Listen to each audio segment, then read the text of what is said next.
Hello friends, welcome to BP Srivastava classes. हम इस video में एसएससी जो एग्ज़ाम्स होंगे 2023-24 के लिए, उसके लिए जो इम्पोर्टेंट जनरल अवेयरनेस के क्वेश्चंस हैं उसको हम डिस्कस करेंगे। ये एपिसोड 2 है। इससे पहले हमने एक एपिसोड अपलोड कर दिया है।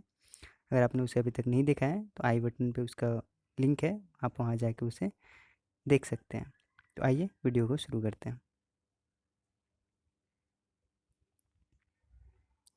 फर्स्ट जो क्वेश्चन है, for how many times a person can become president of India. एक व्यक्ति कितनी बार भारत का राष्ट्रपति बन सकता है? तो नो लिमिट, कोई भी लिमिट नहीं है। ओके, एक इंसान है ना कितना भी टाइम, अनगिनत टाइम क्या बन सकता है, भारत का राष्ट्रपति बन सकता है। ओके, एलिजिबिलिटी क्राइटेरिया किस आर्टिकल के तहत रखी गई है प्रेसिडेंट की? तो आर्टिकल 58 के तहत एलिजिबिलिटी क्राइटेरिया रखी गई है ना। कौन से इंसान प्रेसिडेंट बन सकता है ना। मिनिमम एज क्या होनी चाहिए राष्ट्रपति बनने के लिए? तो वो है 35 ईयर्स, है ना, या उससे ज़्यादा। ओके, अमेरिका की अगर हम बात करें तो एक पर्सन अमेरिका का प्रेसिडेंट ओनली 2 टाइम्स बन सकता है। ओके, ट्वाइस ही बन सकता है कोई भी इंसान अमेरिका का प्रेसिडेंट। ओके, लेकिन इंडिया के केस में ऐसा नहीं है। इंडिया में कोई भी लिमिट नहीं है। इंडिया में अनलिमिटेड टाइम कोई भी इंसान है ना प्रेसिडेंट बन सकता है। ओके, नेक्स्ट है, who are the chairman of drafting committee of the constituent assembly. Constituent संविधान सभा जो बनी थी, जिसने संविधान को बनाया, उसके प्रारूप समिति के अध्यक्ष कौन थे? ओके, तो ये थे doctor B R Ambedkar. Doctor B R Ambedkar. Okay, है ना। इसमें और भी मेंबर्स थे, है ना, जैसे थे एन गोपाल स्वामी अयनागर थे, अल्लादी कृष्ण स्वामी अय्यर थे, के एम मुंशी थे, बी एल मित्तर थे जिन्होंने माधवन राव को है ना रिप्लेस किया था, डॉक्टर टी पी खेतान थे जिन्होंने टी टी कृष्णमाचारी को रिप्लेस किया था। ओके, इसका काम क्या था? जो भी कॉन्स्टिट्यूशन बन गई है ना, उसको ड्राफ्ट करना, है ना, उसके प्रारूप को बनाना इनका काम था, इस कमेटी का काम था। ओके, और एक बहुत ही इम्पोर्टेंट कमेटी थी, है ना, कॉन्स्टिट्यूएंट असेंबली की। ओके, इम्पोर्टेंट कमेटी में से एक थी। ओके, और इसके चेयरमैन कौन थे? डॉक्टर बी आर अम्बेडकर थे। नेक्स्ट है, in which case Supreme Court held that preamble can be amendable. किस मामले में सर्वोच्च न्यायालय ने कहा कि प्रस्तावना, जो प्रियम्बल हमारी है, प्रियम्बल, इसमें संशोधन किया जा सकता है, अमेंडमेंट किया जा सकता है। ओके, तो ये बोला गया Keshavananda Bharati case. Okay, Keshavananda Bharati case 1973 में ना सुप्रीम कोर्ट क्या डिसीजन दी कि प्रियम्बल क्या है, एक कॉन्स्टिट्यूशन का पार्ट है ना, और इसे अमेंड किया जा सकता है। और अभी तक इसमें एक बार अमेंडमेंट किया गया है 42nd कॉन्स्टिट्यूशन अमेंडमेंट एक्ट के तहत 1976 में, और इसके माध्यम से हमारे प्रियम्बल में क्या जोड़ा गया है? तो सोशलिस्ट, सेकुलर और इंटीग्रिटी। ओके, सोशलिस्ट, सेकुलर और इंटीग्रिटी, ये 3 शब्द को क्या किया गया है हमारे प्रियम्बल में 42nd कॉन्स्टिट्यूशन अमेंडमेंट एक्ट 1976 के तहत इंक्लूड किया गया है, जोड़ा गया है, ऐड किया गया है।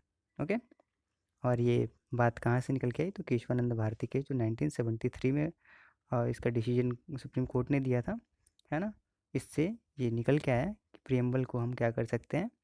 संशोधन कर सकते हैं। ओके, और प्रियम्बल क्या है? एक पार्ट है कॉन्स्टिट्यूशन का। Okay, part of constitution. Okay,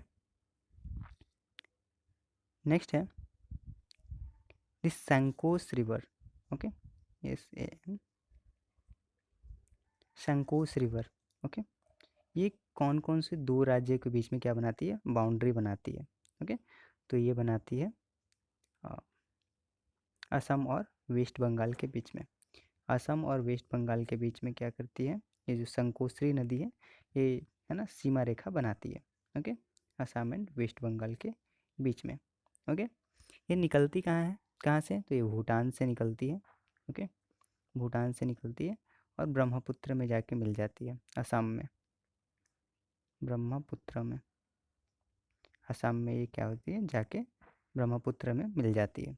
okay, Bhutan से निकलती है और असम में ब्रह्मपुत्र में मिल जाती है। और ये किन दो राज्यों के बीच में बाउंड्री लाइन बनाती है, तो ये असम और वेस्ट बंगाल के बीच में क्या बनाती है, बाउंड्री लाइन बनाती है। Okay, next, in which of the following state the Sharavati project is located. Sharavati परियोजना निम्नलिखित में से किस राज्य में स्थित है, तो ये है कर्नाटका में। ओके, कर्नाटका में है ना, क्या है, शरावती प्रोजेक्ट है ना। ओके, ये शरावती प्रोजेक्ट किस नदी पे है, तो ये शरावती नदी पे ही है ना, शरावती नदी पे ही है। ठीक है, और एक गैर सोप्पा जो वाटरफॉल है ना, गैर सोप्पा वाटरफॉल, इस पे ये परियोजना बनाई गई है। ओके,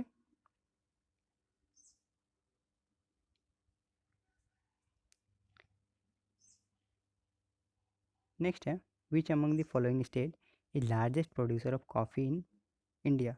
निम्नलिखित में से कौन सा राज्य भारत में कॉफ़ी का सबसे बड़ा उत्पादक है, तो ये है कर्नाटका। कर्नाटका से लगभग 71% की क्या होती है, कॉफ़ी की उत्पादन होती है हमारे इंडिया में, है ना। सेकेंड लार्जेस्ट जो ग्रोइंग स्टेट है वो कौन है, केरला। केरला से 21% का उत्पादन होता है। और उसके बाद थर्ड नंबर पे है तमिलनाडु, जहाँ से 5% कॉफ़ी का उत्पादन होता है। ओके, सबसे अगर ज़्यादा उत्पादन वाला डिस्ट्रिक्ट बोला जाए तो कोडागू है। ओके, कोडागू कर्नाटका की जो डिस्ट्रिक्ट है एक, है ना, ये सबसे ज़्यादा प्रोड्यूसिंग स्टेट है, ओ सॉरी डिस्ट्रिक्ट है। ओके, इन इंडिया में। ओके, और अरेबिका नाम की एक कॉफ़ी है ना, अरेबिका की स्पेसिस है, अरेबिका कॉफ़ी स्पीसीज़, ये बहुत ही स्पेशल स्पीसीज़ होती है।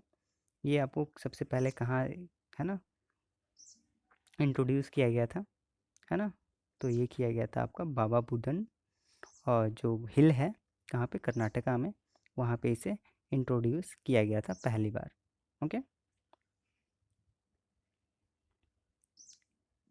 Next, in which among the following state of India are located the Namchik Namphuk coal field. भारत में निम्नलिखित में से किस राज्य में नामचिक नामपुक कोयला क्षेत्र स्थित है, तो ये किस राज्य में स्थित है, तो ये अरुणाचल प्रदेश। अरुणाचल प्रदेश में क्या है, अरुणाचल प्रदेश में नामचिक नामपुक नाम की कोल फील्ड है, जहाँ से कोयला निकाला जाता है, कोल माइन से, ये स्थित है कहाँ पे, अरुणाचल प्रदेश में। ओके, नेक्स्ट है, Sirhind canal is located on which river. जो सरहिंद नहर है ये किस नदी पे स्थित है, तो ये है सतलुज पे। सतलुज पे ये क्या है ना, स्थित है। ओके, और ये वन ऑफ द ओल्डेस्ट और बिगेस्ट इरिगेशन प्रोजेक्ट है ना, इसका लॉन्च किया गया था 1882 में। Okay, oldest and biggest project में है ना, और ये इरिगेशन प्रोजेक्ट है। ओके, इरिगेशन किया जाता है इस नदी के थ्रू। ओके, और ये कहाँ से कहाँ तक ये जो नहर है इसका एक्सपेंशन कहाँ कहाँ से है, रोपुर रोपर, ओके, जो रूपनगर है, ओके, रूपनगर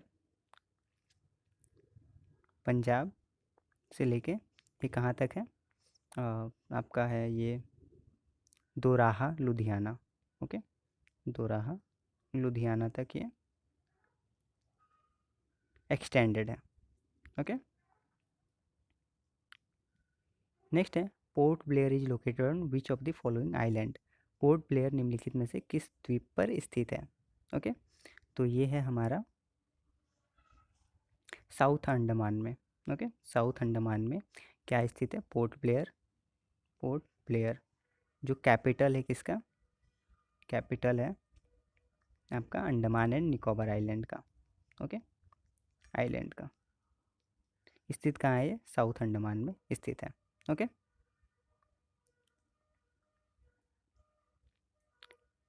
नेक्स्ट है, विच अमंग द फॉलोइंग स्टेट है highest population density.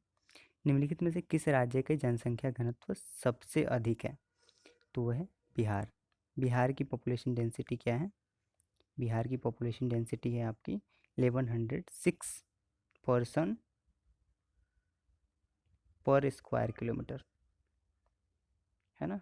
1 square kilometre में, है ना, कितने लोग रहते हैं? 1106 लोग रहते हैं। ओके। सेकंड नंबर पे कौन सा है? सेकंड नंबर पे है हमारा वेस्ट बंगाल, जिसकी पॉपुलेशन डेंसिटी कितनी है? 1028 पर्सन पर square kilometre. Okay. Third number पे कौन है? थर्ड नंबर पे है हमारा केरला, जहाँ की पॉपुलेशन डेंसिटी 860 पर्सन पर स्क्वायर किलोमीटर। ओके। और सबसे कम जनसंख्या घनत्व कहाँ की है ना, पॉपुलेशन डेंसिटी कहाँ की है? तो अरुणाचल प्रदेश। अरुणाचल प्रदेश की सबसे कम है पॉपुलेशन डेंसिटी, और सबसे ज़्यादा कहाँ की? बिहार की है। कितनी है बिहार की? 1106 पर्सन पर स्क्वायर किलोमीटर। ओके।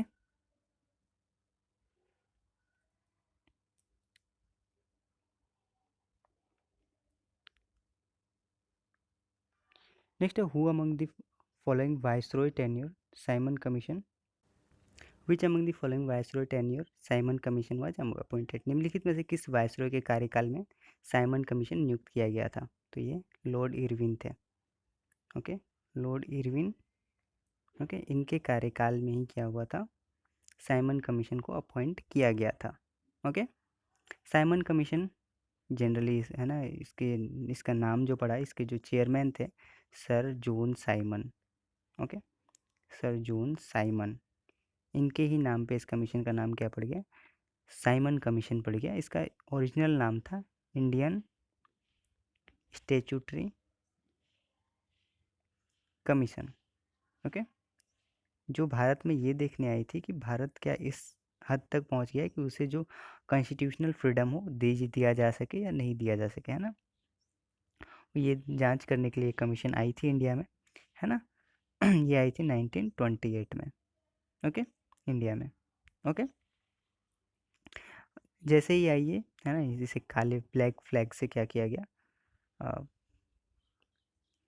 इसका बहिष्कार किया गया।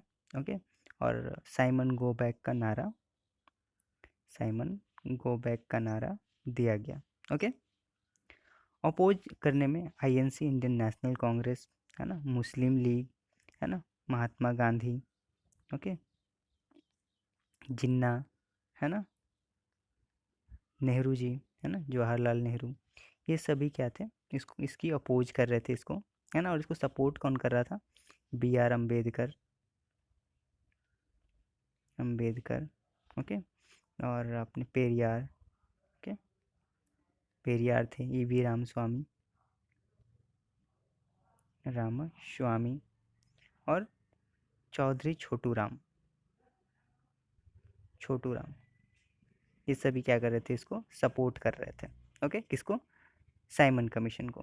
ओके, इसे हम बॉयकट क्यों कर रहे थे? क्योंकि इसमें जितने भी लोग थे सब ब्रिटिश थे। ओके, कोई भी इंडियन इसमें नहीं था, इंडियन इसमें कोई भी नहीं था इस कमीशन में, इसलिए हम इसका क्या कर रहे थे? बहिष्कार कर रहे थे। Okay, in which of the following inscription Ashoka made his famous declaration all men are my children.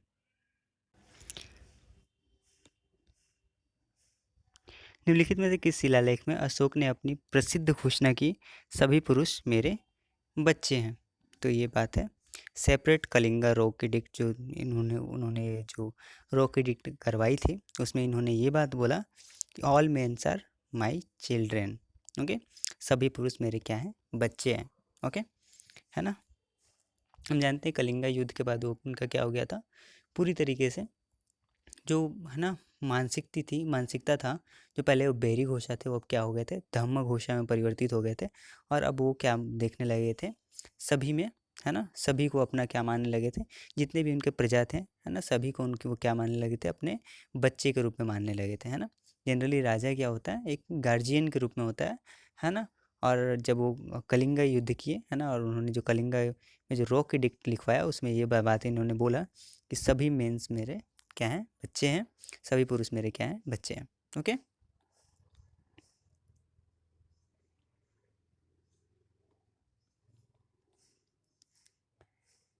Next है protein is made up of which of the following. Protein निम्नलिखित में से किससे बना होता है? तो प्रोटीन किससे बना होता है? प्रोटीन जो होता है ये 20 टाइप्स के अमीनो एसिड से मिलके ये बना होता है। तो प्रोटीन किससे बना होता है? तो अमीनो एसिड से बना होता है। और हमारे बॉडी में जो भी प्रोटीन्स होती है वो अगर स्टोर होती है तो किस में जाके स्टोर होती है? अमीनो एसिड में वो क्या होती है ना, अमीनो एसिड के फॉर्म में वो जाके स्टोर हो जाती है हमारे बॉडी में। ओके, और हमें जब नीड होती है तो ये अमीनो एसिड फिर से क्या हो जाती है? प्रोटीन में चेंज हो जाती है। ओके,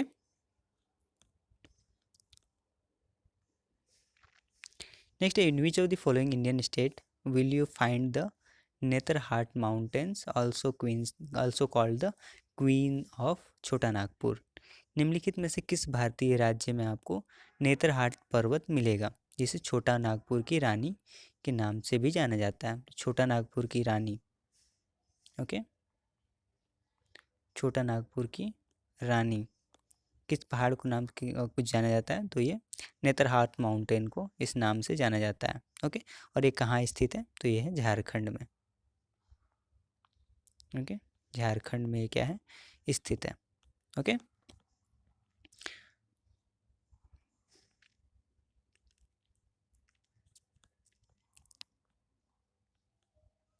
नेक्स्ट है द खालिस्तान is the extended margin of each continent occupied by relatively shallow sea and gulf. तो इसे क्या जाना जाता है?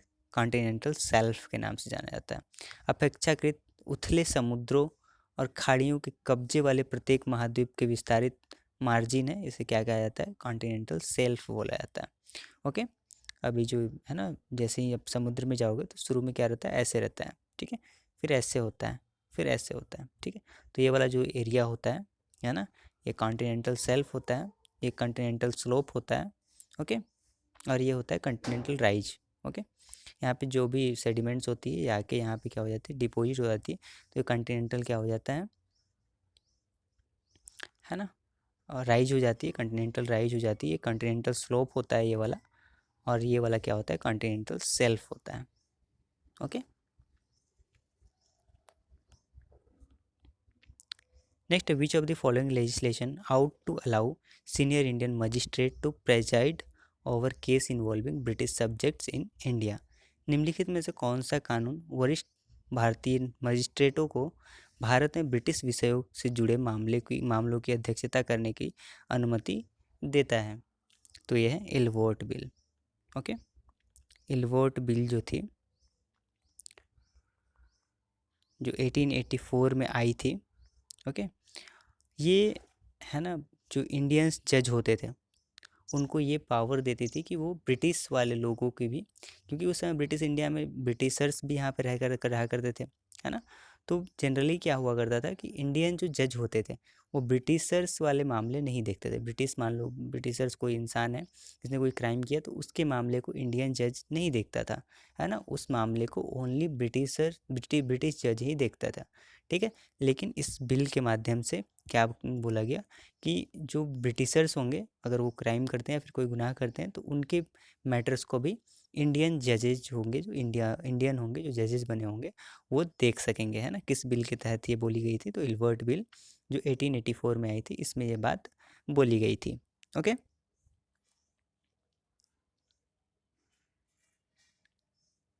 नेक्स्ट है the 60th amendment of the constitution of India increases the ceiling of professional tax from 250 per annum to how much per annum. Okay, भारत के जो संविधान के 60वें संशोधन ने प्रोफेशन टैक्स होती है, ओके, जो आप कोई भी काम करते हो, प्रोफेशन होते हो, उसका उसकी टैक्स होती है ना। तो 60th संशोधन के माध्यम से, है ना, इसकी जो सीमा है उसको बढ़ा दी गई है ना। पहले 250 रुपये, है ना, पर एनम थी, अब ये कितने कर दी गई है? ओके, तो ये कर दी गई है हमारी 2500। अब ये क्या कितना हो गया? 2500 रुपीज़ पर एनम। ओके, प्रोफेशन टैक्स पहले जो 250 रुपये था वो अब बढ़ के कितना हो गया है? 2500 पर एनम, है ना। 10 टाइम्स क्या हो गया है, इंक्रीज देखने को मिला है ना, प्रोफेशन टैक्स में। ओके, नेक्स्ट है who among the following Harshavardhana when he defeated invaded the Chalukya kingdom Deccan. Okay, निम्नलिखित में से किसने हर्षवर्धन को पराजित के होने पर दक्कन में चालुक्य साम्राज्य पर आक्रमण किया? ये थे कीर्तिवर्मन वन, कीर्तिवर्मन ने, है ना। हम जानते हैं कि हर्षवर्धन जब डेक्कन गए थे, है ना, तो है ना डेक्कन जैसे ही एंटर किए उन्होंने, है ना, तो उन्हें हार का सामना करना पड़ा किसके साथ, पुलकेशिन टू, है ना। इधर डेक्कन में चालुक्य किंगडम के राजा थे पुलकेशिन टू, तो पुलकेशिन टू ने हर्षवर्धन को क्या किया था, डिफीट कर दिया था,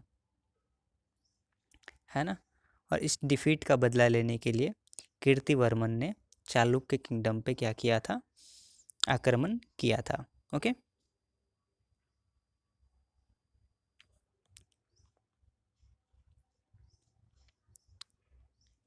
next who among the following freedom fighter hoisted the Indian flag at Gwalior tank Maidan in Mumbai during the Quit India movement.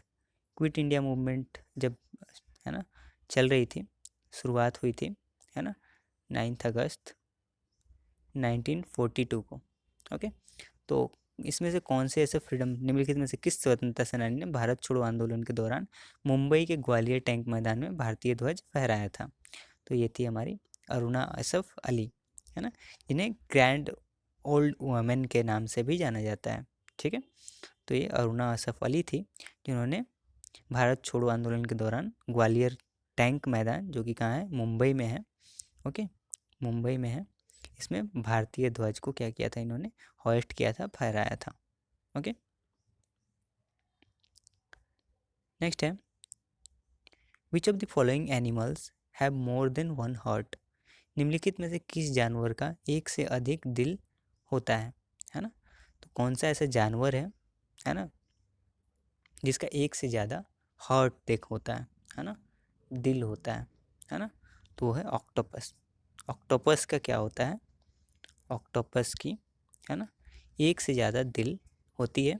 Okay, next which of the following mountains is located near the river Dhauli Ganga. निम्नलिखित में से कौन सा पर्वत धौली गंगा नदी के पास स्थित है? ओके, तो कौन सा ऐसा है जो, है ना, धौली गंगा के पास क्या है, स्थित है ना, कौन सी पर्वत, तो वो है नंदा देवी। नंदा देवी जो पर्वत है, नंदा देवी, ये पर्वत धौली गंगा जो नदी है उसके पास ही ये क्या है, स्थित है। ओके, तो धौली गंगा जो है ये निकलती कहाँ से है, तो निकलती है इंडो चाइना बॉर्डर से, इंडो चाइना बॉर्डर से। ओके, और ये आके कहाँ मिल जाती है, अलकनंदा में मिल जाती है, अलकनंदा में मिल जाती है ना, उत्तराखंड में, उत्तराखंड में। ओके, और ये जिस जगह अलकनंदा से मिलती है उसको हम किस नाम से जानते हैं, तो उसे हम, है ना, विष्णु प्रयाग के नाम से जानते हैं। ओके, विष्णु प्रयाग, है ना, जहाँ पे कौन कौन मिलता है, तो धौली गंगा, धौली गंगा और अलकनंदा जहाँ मिलती है, अलकनंदा जहाँ मिलती है इसे हम विष्णु प्रयाग के नाम से जानते हैं, है ना। और ये निकलती कहाँ से, इंडो चाइना बॉर्डर से ये निकलती है। ओके, और आके ये कहाँ मिल जाती है, अलकनंदा से विष्णु प्रयाग में, है ना, ये मिल जाती है। ओके,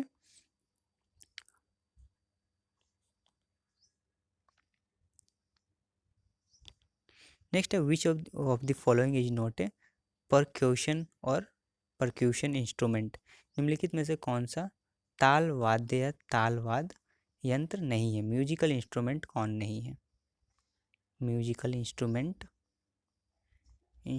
इनमें से कौन नहीं है? ओके, तबला है, मृदंगम है ना, घंटम है, तो इस यहाँ पे कौन सा ऐसा है जो, है ना, ताल वाद्य वाला यंत्र नहीं है, तो वो है हमारा सरोद।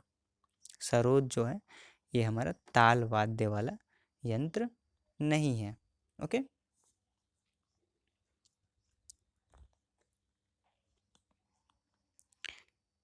नेक्स्ट है as per the census of 2011, 2011 की जो सेंसस के अनुसार, okay, which of the following state और UT has literacy rate of more than 90%, इनमें से कौन सा स्टेट ऐसा स्टेट है जिसकी लिटरेसी रेट 90% से क्या है, ज़्यादा है, okay.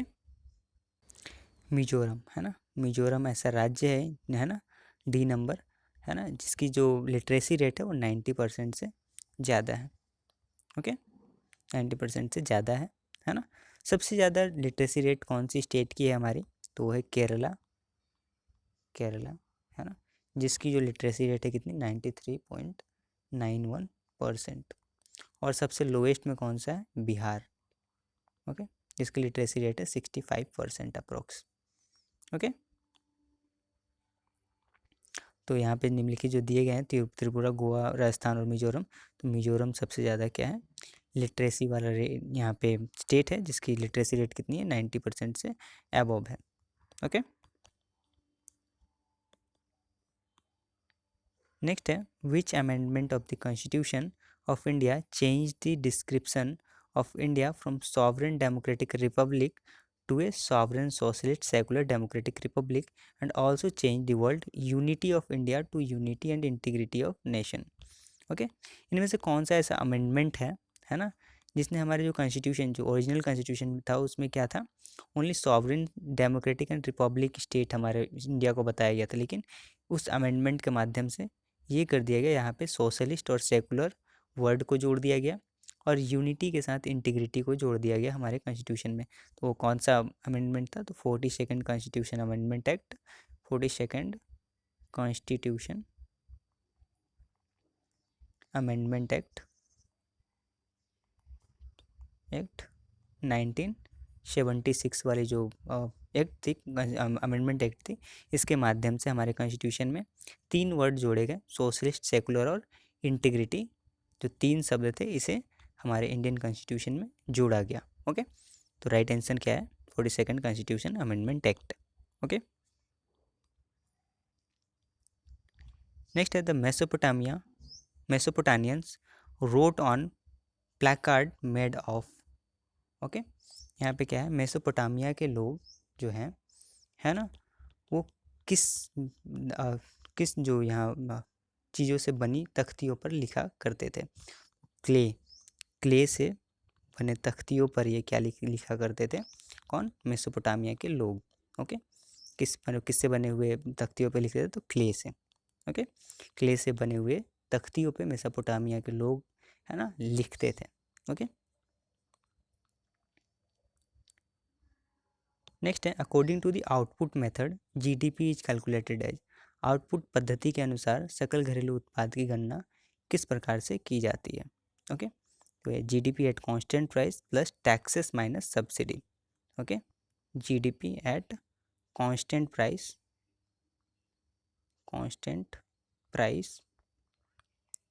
Plus tax minus subsidy, ये कौन सा मेथड है आपका, आउटपुट मेथड है ये, है ना। 3 प्रकार के मेथड होते हैं जिससे हम क्या मेजर करते हैं, जीडीपी मेजर करते हैं। पहला हो गया हमारा आउटपुट मेथड, दूसरा हो गया हमारा इनकम मेथड जिसकी हम गणना कैसे करते हैं, तो इसमें हमारा क्या होता है, वेज, है ना, इंटरेस्ट, ओके, रेंट और प्रॉफिट, ये जोड़ देते हैं हम, तो ये कौन सी मेथड होती है, इनकम मेथड के, है ना, थ्रू हमारा गणना होता है। और तीसरा जो मेथड होता है एक्सपेंडिचर मेथड, ओके, जिसमें हम क्या करते हैं, है ना, यहाँ पे हमारे द्वारा जो खर्च किया गया है, ठीक है, गवर्नमेंट, है ना, इन्वेस्टमेंट किया गया प्राइवेट सेक्टर के द्वारा, है ना, गवर्नमेंट के through expenditure plus export minus import, इस फॉर्मूला के माध्यम से हम क्या निकालते हैं, जो जीडीपी निकालते हैं उसे कौन सा मेथड बोलते हैं, एक्सपेंडिचर मेथड बोलते हैं। तो 3 मेथड होती है जीडीपी के कैलकुलेशन के लिए, पहला होगी आउटपुट मेथड, दूसरा हो गया हमारा इनकम मेथड और तीसरा हो गया हमारा expenditure method, okay.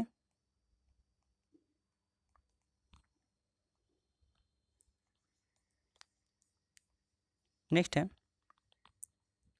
Which of the following is correctly paired, इनमें से किसे करेक्टली पेयर्ड किया गया है। ओके, निम्नलिखित में से कौन सा जोड़ा सही है। ठीक है, तो ये है अमोनिया NH3, अमोनिया को जो किया गया है ना, सॉरी, अमोनिया को सही मिलान किया गया है, NH3 होता है इसका फॉर्मूला, है ना, बाकी सारे गलत हैं, है ना। फ्लोराइड का Fl होता है, ब्रोमाइन का Br होता है ना, साइनाइड। ओके, तो अमोनिया यहाँ पे सही तरीके से जोड़ा गया है। ओके, अमोनिया की फॉर्मूला क्या होती है, NH3। ओके, नेक्स्ट है in which of the following year did the Ramsar convention to promote conservation and wise use of all wetland through regional action and international cooperation come to the in force. Okay, तो निम्नलिखित में से किस वर्ष भारत में क्षेत्रीय कार्यों और अंतर्राष्ट्रीय सहयोग के माध्यम से सभी आर्द्र भूमि के संरक्षण और बुद्धिमान उपयोग को बढ़ावा देने के लिए रामसर सम्मेलन लागू हुआ। तो ये हुआ इंडिया में 1982 में, है ना। रामसर कन्वेंशन जो हुआ था, रामसर कन्वेंशन, है ना, ये पूछा जाता है कन्वेंशन, है ना, किससे रिलेटेड, तो ये वेटलैंड से रिलेटेड है। ओके, और ये आया कब था, तो 1971 में आया था, है ना। और इसकी घोषणा कहाँ पे हुई थी, तो ईरान में हुई थी, ईरान के रामसर में ये कन्वेंशन हुआ था, इसलिए इसका नाम क्या पड़ा, रामसर कन्वेंशन पड़ा। ये 1971 में हुई थी और ये इफ़ेक्टिव जो हुआ 1975 में हुआ। इंडिया ने इसे लागू किया 1982 में। ओके, और फर्स्ट एस्ट कंट्री जो जिसने रामसर कन्वेंशन को लागू किया वो था ऑस्ट्रेलिया। ओके, वेटलैंड होता क्या है, जो जल जमाव वाला एरिया होता है, या तो परमानेंट हो या टेम्प्रोरी हो, तो जल जमाव वाले एरिया को, दलदल एरिया को हम क्या बोलते हैं, वेटलैंड बोलते हैं। ओके, और ये एरिया इसलिए बहुत इंपॉर्टेंट होता है क्योंकि यहाँ पे कार्बन सिंक बहुत ज़्यादा होता है ना, कार्बन का ऑब्जॉर्प्शन बहुत ज़्यादा हो जाता है। ओके, और बहुत से इकोसिस्टम यहाँ पे डेवलप होते हैं, बहुत ही इंपॉर्टेंट, इसलिए बहुत इंपॉर्टेंट होता है और इसके संरक्षण के लिए रामसर कन्वेंशन को लाया गया। इंडिया ने इसे 1982 में अडॉप्ट किया। ओके, नेक्स्ट है the Hirakud dam is constructed across the river, Hirakud बांध किस नदी पर बनाया गया है, तो ये महानदी पे बनाया गया है। ओके, महानदी पे हीराकुड डैम को बनाया गया है। ओके, ये है कहाँ, उड़ीसा में, उड़ीसा में। ओके, और ये सबसे लॉन्गेस्ट डैम है इंडिया का, इसकी लंबाई कितनी है, 4.8 किलोमीटर, है ना। और इसको बनाने में लगभग 10 साल का टाइम लगा।